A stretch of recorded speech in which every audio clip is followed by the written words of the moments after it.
The elusive shadow animatronics and their presence still remain a pretty big mystery ever since their introduction to the franchise. Even with more insight given to us across the years with anthology books, it really only gave us insight into one of the two, that being Shadow Bonnie.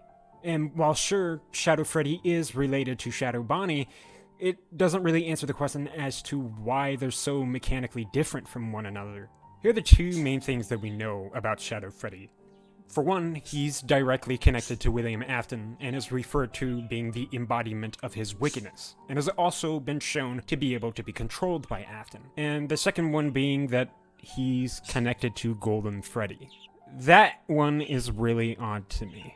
I mean, just by taking a look at their design, they are quite literally the same exact model. And they're also in the same exact slumped position. Even in FNAF 4, you have Nightmare Fredbear, whose shadow counterpart is literally Nightmare. There is some clear connection between the two. And all of the connections just keep me wondering, what if Shadow Freddy and Golden Freddy are the same character? The only way to make sense of this rationally is to see Shadow Freddy as something symbolical, and that symbolism being held within the character being regarded as a shadow. Metaphorically, shadows are usually interpreted as a reflection or a piece of someone, and I definitely think that's the case here. As I mentioned previously, we see an iteration of Shadow Freddy in FNAF 4 where he takes the form of Nightmare. We know for sure that he is Nightmare because not only does the night that he shows up in is referred to as Shadow Freddy, but the activation trigger for Nightmare is called Shadow. And by just taking a glimpse at Nightmare's design, it is quite literally an invert of Nightmare Fredbear. Something that's even more damning is the teaser image that revealed part of Nightmare Fredbear's design to us. The weird thing about it being that he's gray instead of yellow. This didn't really make much sense at the time until Reddit user MichaelO2000 accidentally discovered that the teaser was a result of mixing two images of Nightmare Fredbear and Nightmare in the exact same pose to get the same exact result. Meaning that this teaser showed us these two characters merged as one.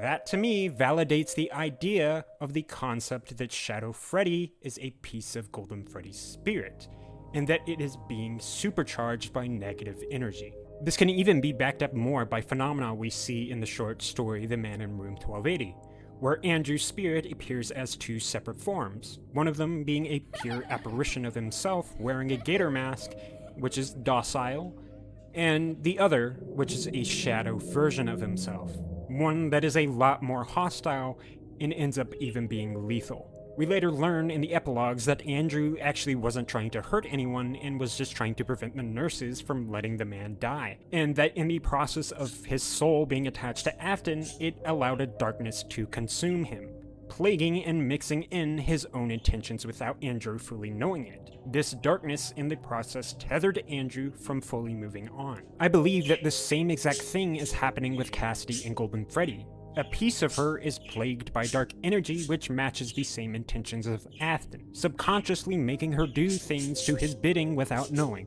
And so when it manifests, it takes the symbolic form of Shadow Freddy. This could even serve as a near-perfect explanation as to how Cassidy was even able to stay behind after the Happiest Day supposedly put her spirit to rest. We know that because of Eleanor and the ball pit, that entities spawned by Afton's presence can live even if he himself is dead.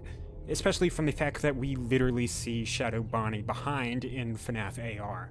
This also explains how Cassidy even ended up into Princess Quest. If we consider the fact that Cassidy is the only spirit present in this minigame, it means that something had to have woken her up. Later on, we end up seeing that she gets infected by a darkness mimicking Afton in the digital world. And once she wakes up again, the infection granted her a new power. The ability to create a shadow of herself. This detail, alongside the whole theme of Cassidy using light to confront and banish a darkness, makes me believe that it could possibly be the shadow of herself which is keeping her from moving on. One that she eventually uses to her advantage to put Glitchtrap in the grave. That reminds me of something. FNAF 3, the Follow Me minigames. If we factor in the condition that Shadow Freddy is Golden Freddy, but under the influence of Afton, it makes clear sense as to what exactly the story being told here is now. We learn from Henry in FNAF 6 that Shadow Freddy was a trap that William used against the children. That would mean that, under the case of this theory, Golden Freddy would had to have been aware of who and where Afton is. And this is something that can be backed up by the films and novel reimaginings of the game's storyline. In both the novels and the films, Golden Freddy is depicted as being a ringleader, and a spirit which, similar to the puppet, but not quite, is able to be somewhat aware of who William Afton is. If we apply this reimagining to the source material of the games, we can infer that the scenario would be that Afton influences Cassidy without knowing it, which is also something present in the film and novel reimaginings as well. But in the games, I believe that this event is told to us by Afton influencing the thought of her luring kids into a back room to destroy them, as well as mixing in Cassidy's own intentions, that being to help the children find their killer. Because of these conflicting intentions culminating together, they form the manifestation of Shadow Freddy.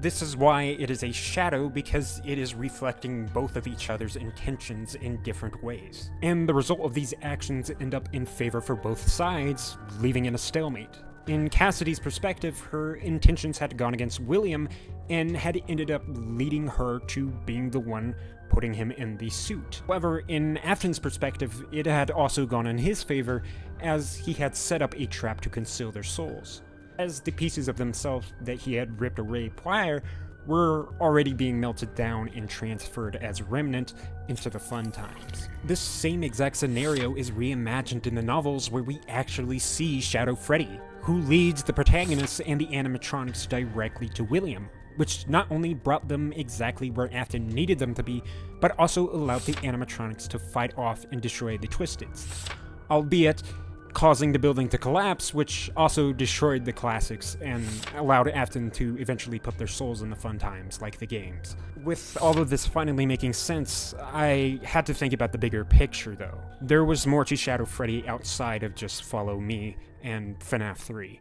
More specifically, what would this mean for Five Nights at Freddy's 4? Because both Shadow Freddy and Golden Freddy play a really big role in that game. Let's go to Midnight Motorist for a second. In this minigame, we have the mysterious footprints, which imply that an animatronic, or something posing as one, befriended a child and ended up taking them to some place during the night. The biggest mystery really being, what are the footprints and where did this child go? I think we have an answer now. In the films, Golden Freddy does something very specific and out of place. He ends up befriending a child and taking them from their home in the middle of the night to go somewhere. I cannot deny the connection and direct similarities to Midnight Motorist here. Why else would you depict Golden Freddy doing this? This would even coincide with one of the more popular theories about Midnight Motorist, that being that the footprints belong to Shadow Freddy. If we consider both of these characters to be one and the same, it makes complete sense now. The kid was lured out by Golden Freddy, just like Abby was in the films. But then there still remains the question of, where was Golden Freddy taking this child? Well, obviously it's Freddy's, right? I disagree. I think that Golden Freddy is taking this child and many other children to Circus Baby's entertainment and rental, specifically the experiment facility. Let me explain. From Sister Location, we learned that Afton is posing as the Fredbear plush to communicate with whoever is being observed, meaning that the person being observed is perceiving the speaker as Golden Freddy or Fredbear. From the short story Didophobia, we also learn that the victims who partook in these experiments were led and brought here by manipulation after being promised a better life from what they had previously. If we take that into consideration with what Midnight Motorist tells us, with an abusive father figure, it matches perfectly. And the best character that William would use in this case to lure the child out would be Fredbear, Golden Freddy. He is influencing Cassidy to bring new children into what she thinks is a safe place, unknowing to Afton's manipulation, But then that begs the question of where exactly do the nightmares come into this? A confusing thing revolving FNAF 4 is the specifics of who exactly is experiencing the gameplay during the nights. First, we need to acknowledge that we know for sure the crying child experienced the experiments somehow one way or another, meaning that he had to have been in the facility before Golden Freddy was even possessed. And if we acknowledge that the gameplay segments in FNAF 4 are Mike's dreams, it would mean that something is giving him these memories. Looking at Didophobia, an important detail to note is that every single nightmare animatronic is shown to be physical except for one, Nightmare Fredbear. Meaning that the only explanation for this is that Fredbear is something external being caused by manipulation from a force outside of the dreams. And on night 7, we eventually learn what this is. Nightmare. Shadow Freddy. Given the fact that we know emotions seep out into the surroundings, and also given the fact that Afton was testing the effects of fear, this would actually explain how Cassidy got these memories. If Cassidy was going into this location by luring children, then she would have access to the memories of the first test subject, William Afton's son, Michael's brother. This would finally give us an answer as to why Cassidy in the logbook was able to remember specific details like the tiny purple telephone in relation to Mike's brother. She was there, and once the memories finally came to clarity, she realized the true nature of what was going on in that house. And once Mike finally came around to Freddy's, this gave her an opportunity to reveal the truth. I think that FNAF 4's dreams happen at the exact same times as Mike's shift during the first game, and that Golden Freddy keeps granting him memories of his little brother, revealing to him the true experiments that his father had conducted on his brother. And so Mike would come back every night trying to find answers by lucid dreaming these memories of his little brother, playing in the role of where he was, trying to find out what the fate of his soul was. This is why every night we relive the memories of his death up until night 6, where we get a clue that Mike missed. The promise of putting him back together again. And then suddenly a detail came to my mind. The pill bottles. And it clicked. The films told a similar tale.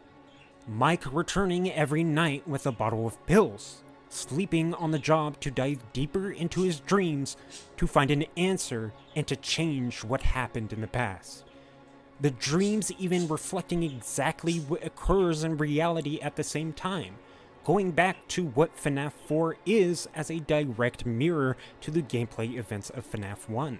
And in the films, the one behind the dreams was none other than Golden Freddy, one who had an agenda of their own that was being manipulated by an external force. A direct reimagining of FNAF 4. And this even ties into the box. What's in the box is the pieces put together. What's in the box is the key to freeing his brother. To finally put his brother to rest. To finally give him his happiest day. To finally change what happened.